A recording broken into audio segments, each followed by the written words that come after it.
चलिए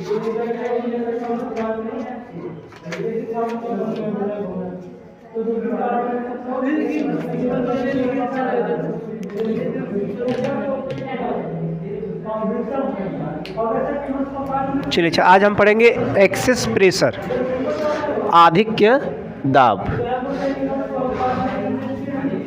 क्या पढ़ेंगे? आधिक्य दाब।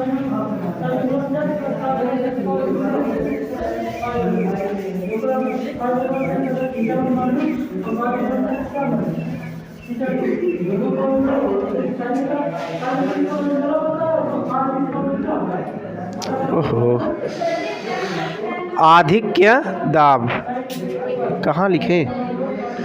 चलिए, आधिक्य दाब, ठीक है। आधिक्य दाब मतलब अधिक दाब, मतलब कि दाब लग रहा है उससे अधिक दाब लगता है, उसको आधिक्य दाब कहते हैं। इसको कैसे डिफाइन करते हैं कि अगर, लिखिए इसके बारे में थोड़ा से आधिक्य दाब के बारे में, तो 2-4 लाइन लिखिए तो इसके बाद बताएं आपको।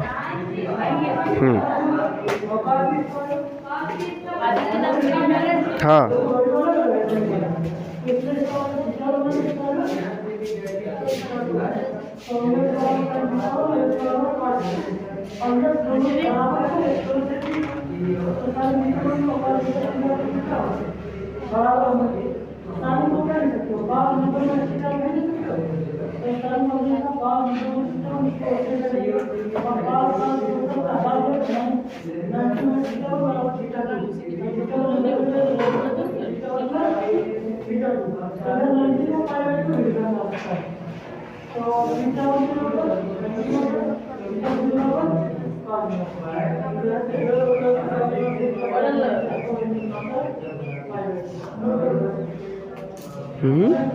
लिखिए।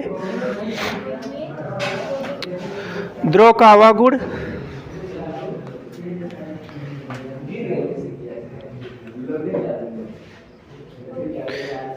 जिसके कारण द्रव की बूंद अथवा बुलबुला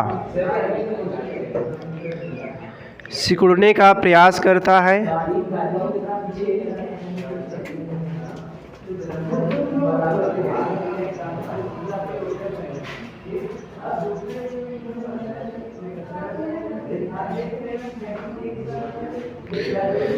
जिसके कारण अंदर का दाब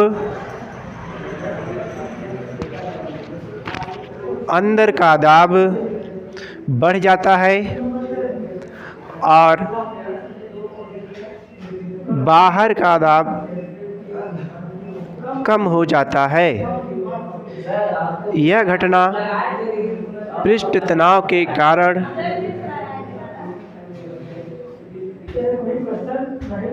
होती है। पृष्ठ तनाव के कारण होती है।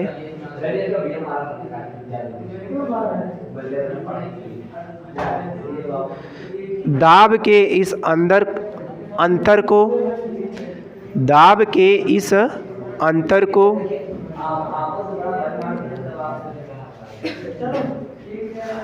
आधिक्य दाब कहते हैं।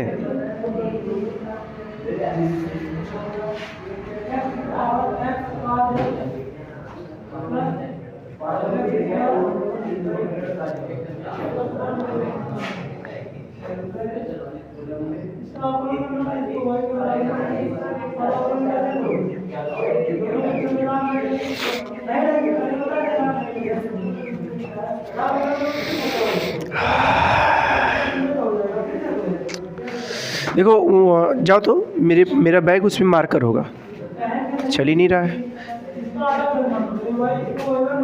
बैग ही लेते आओ, उस रूम में है।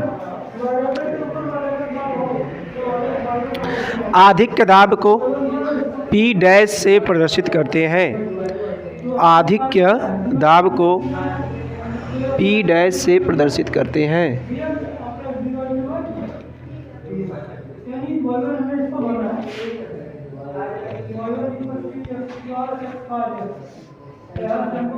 हेडिंग बनाओ, उसी में पॉइंट करके लिख लीजिए।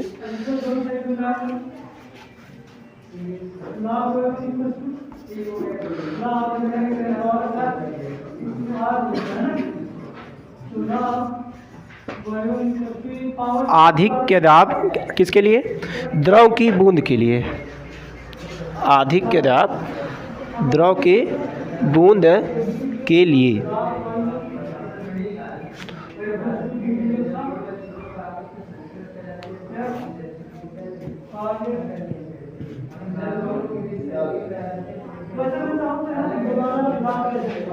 आधिक्य दाब द्रव के बूंद के लिए।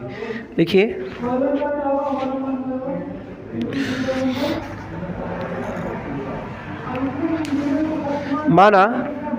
माना एक द्रव की बूंद जिसकी त्रिज्या कैपिटल आर है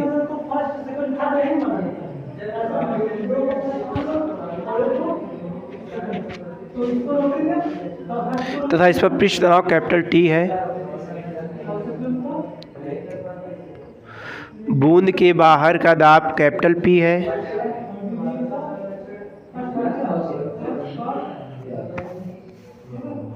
बूंद के अंदर का दाब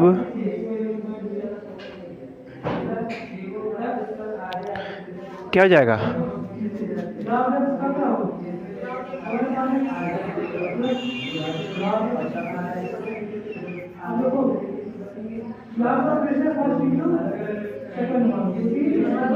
ये देखो द्रव की बूंद थी, पहले इतना थी, शुरुआत में ये वाली थी बाहर वाली। इसकी त्रिज्या कितनी है? कैपिटल आर है। फिलहाल मैं इसको इरेज कर दे रहा हूँ। ठीक है, और इस पर दाब बाहर का दाब, बाहर से जो दाब पड़ा था वो P, और जब ये सिकुड़ कर छोटी हुई तब इस पर आधिक्य दाब लगा जिसकी वैल्यू बाहर के दाब से P डैश ज़्यादा होगी ना। यही तो अधिक दाब है, इसी P डैश को क्या बोलेंगे? आधिक्य दाब। ठीक है, तो बाहर P है तो P को P मेंटेन करेगा, लेकिन जो P डैश है यही आधिक्य दाब है जो द्रव को सिकुड़ने का प्रयास करेगा। ठीक है, लिख लीजिए। क्या लिखे थे? बाहर का दाब P है तथा अंदर का दाब P प्लस P डैश है। ठीक है, तब इस फिगर को बनाइए तो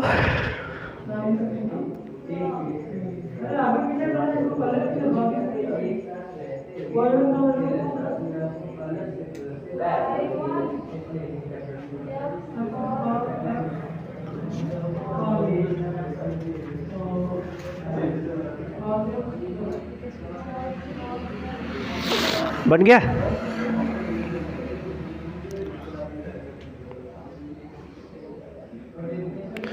कार्य बराबर बल गुणे विस्थापन। तो बल कैसे लगेगा?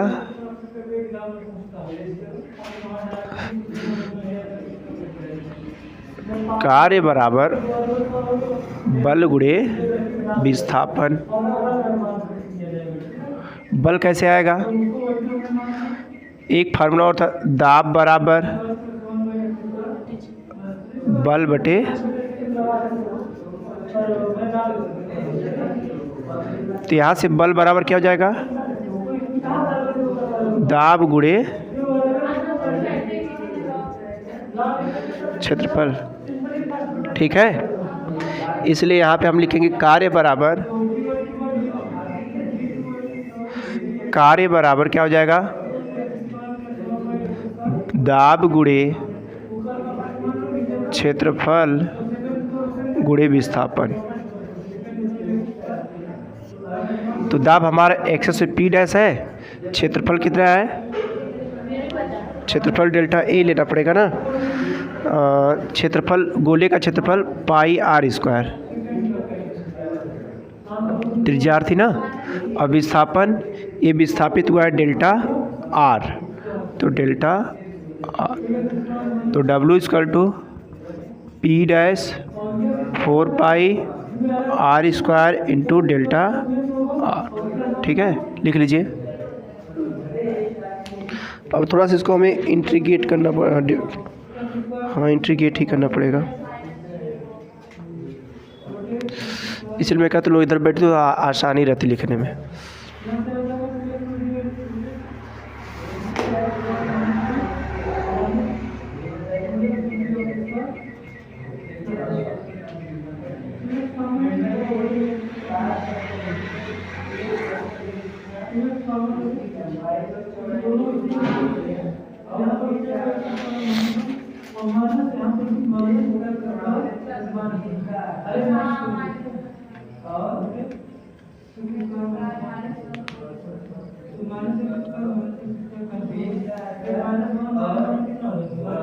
अब देखिए, छोटे गोले से बड़ा गोला हुआ तो इसका क्षेत्रफल भी परिवर्तित होगा ना, तो क्षेत्रफल में वृद्धि डेल्टा ए बराबर हो जाएगा बाहर का मतलब A2 माइनस A1। तो बाहर के क्षेत्रफल को हम A1 से A2 से दिखाएंगे और अंदर के क्षेत्रफल को A1 से। तो इसकी त्रिज्या R और इसकी त्रिज्या कितनी हो जाएगी, अगर ये इतना R है यहाँ से यहाँ तक और ये कितना है डेल्टा R, ये यहाँ से लेके यहाँ कितना हो जाएगा R प्लस डेल्टा R, ये ना यहाँ से लेके R है और इतना डेल्टा R है, तो इतना बड़ा है ना, तो यहाँ से लेके यहाँ तक कितना हो जाएगा R प्लस डेल्टा। कौन सा बड़े वाले गोले की भी त्रिज्या और छोटे वाले गोले की भी? नहीं, इसमें इंक्रीमेंट मतलब वृद्धि कितना बढ़ के आया है, ये दोनों केस में कैसे गोला ये बुलबुला सिकुड़े या फैले, ठीक है। तो मान लीजिए ये शुरुआत में छोटा सा और फैल कर बड़ा हुआ, जैसे मान लीजिए कि एक जैसे नहीं उसका बबल्स बनाते हैं फोम का, तो उसमें क्या करते हैं कि हम हवा डालते हैं तो पहले इतना बड़ा होता है, फिर हवा डालते हैं तो बड़ा होता है, लेकिन एक समय आता है कि उसको बड़ा करने के चक्कर में फट जाता है ना। यही है कि शुरुआत में इतना बड़ा है तो उसको त्रिज्या छोटी होगी और उसमें थोड़ा सा और प्रेशर एक्सेस करेंगे तो त्रिज्या और बढ़ेगी, तो यही त्रिज्या जो बड़ी है उसी को डेल्टा आर कहा गया है। तो शुरुआत में इसको हम मान लेंगे कि ये छोटा जो गोला है उसकी त्रिज्या आर है और बढ़ने के बाद ये डेल्टा आर बढ़ा है, तो टोटल त्रिज्या छोटे गोले की त्रिज्या प्लस वृद्धि, यही ना। तो परिवर्तन क्षेत्रफल में तो बड़े वाले का क्षेत्रफल माइनस छोटे वाले का क्षेत्रफल, तो छोटे वाले का क्षेत्रफल A1 बड़े वाले का क्षेत्रफल A2 निकालने क्या करेंगे हम लोग, क्षेत्रफल क्या होता है पाई आर स्क्वायर। देखिए आर यहाँ पे क्या है आर प्लस डेल्टा का square minus 4 pi r square, तो 4 पाई इसको करो कितना आ जाएगा r square plus delta plus 2 r delta r minus 4 pi r square. तो गुणा कर लो 4 pi r square plus 4 pi delta r square plus 4 दूना 8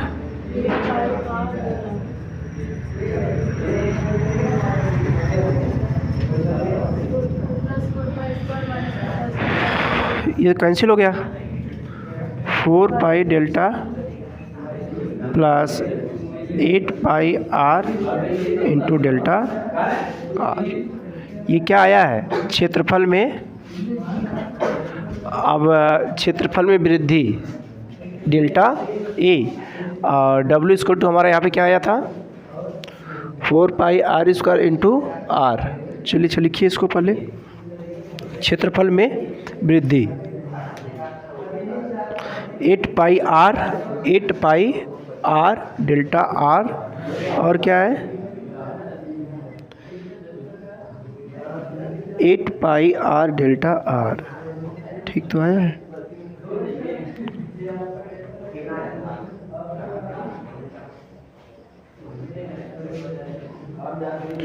और आर स्क्वायर वाला छोड़ देंगे और डेल्टा आर स्क्वायर वाला क्यों छोड़ देंगे पता है, जैसे मान लो कि 1/4 है, ठीक, और 1/4 का स्क्वायर है, तो छोटा कौन होगा? जैसे इसे समझो, नहीं समझा तो किसी के पास 1000 रुपया है और किसी के पास 1 रुपया है, तो क्या कहेंगे? क्या 1 रुपया लोगे, छोड़ दो, नहीं कहते हैं? तो वही है कि जब कोई संख्या बहुत बड़ी हो जाती है और उसके सामने जो छोटी संख्या लाते हैं तो उसको नगण्य मान लेते हैं, ठीक है, उसको हटाया। क्यों? कि जैसे देखो ये संख्या बहुत छोटी थी और उसका स्क्वायर कर दे क्या, तो स्क्वायर करने पे और छोटी हो जाती है। जैसे 1 का स्क्वायर 1 होता है, लेकिन 1/2 का 1/2 का स्क्वायर 1/4, उससे भी कम हो गया। 1/4 करेंगे तो 1/16, बहुत छोटा हो गया। तो यही है कि ये तो संख्या इसका है 1/2 है, लेकिन ये इसका स्क्वायर है तो 1/4, उसका भी आधा हो गया। तो इस कंडीशन में इसको हम क्या करेंगे? छोड़ देंगे, तो हमारा डेल्टा ए बराबर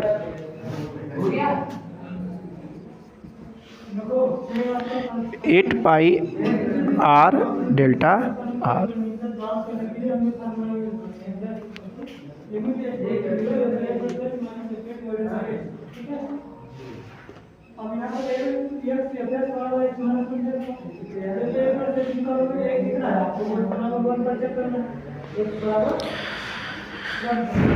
अब इसके बाद हमको जाना है पृष्ठ।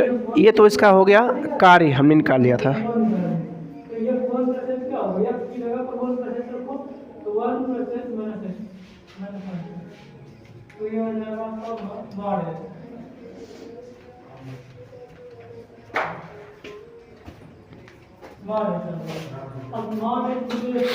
चलिए, ध्यान दीजिए, अब एक पॉइंट और आ गया है, इसके बाद हम फार्मूले की तरफ प्रोसीड करेंगे।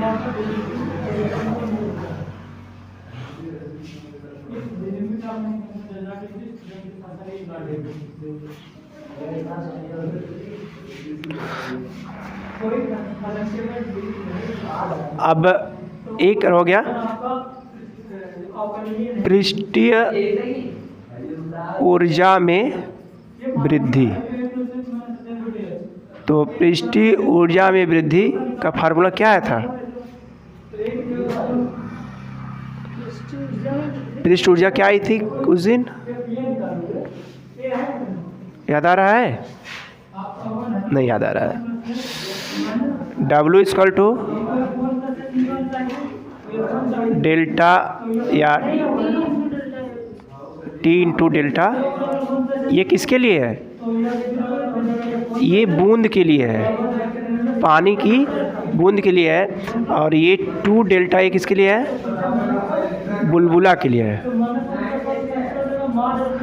ठीक है। तो W = हमको बूंद लेना है, पानी की बूंद अभी, तो इसलिए हम ये फार्मूला यूज़ करेंगे T × डेल्टा A। तो यहाँ से क्या हो जाएगा? W = T और डेल्टा A। तो T और डेल्टा A का मान है 8πr डेल्टा R, ठीक है।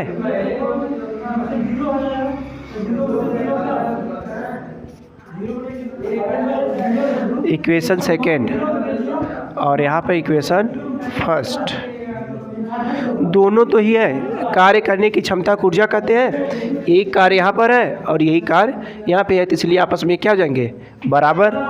तो ये W बराबर ये, तो इसको लिख सकते हैं हम लोग P' × 4πR² डेल्टा R बराबर T × 8πR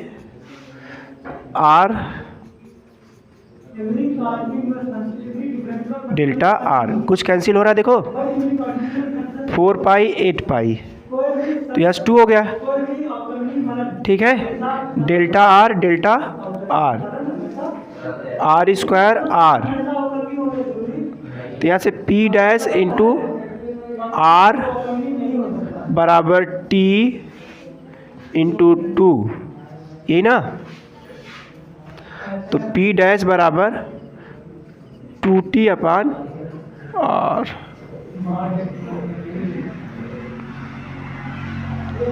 ठीक है। ये क्या है, किसी पानी की बूंद के अंदर जो आपका आधिक्य दाब है, इसका फार्मूला P डैश बराबर, यही आधिक्य दाब है, यही अधिक दाब लगेगा, P डैश बराबर 2T/R, जहाँ पे T क्या है, उस पानी पर लगने वाला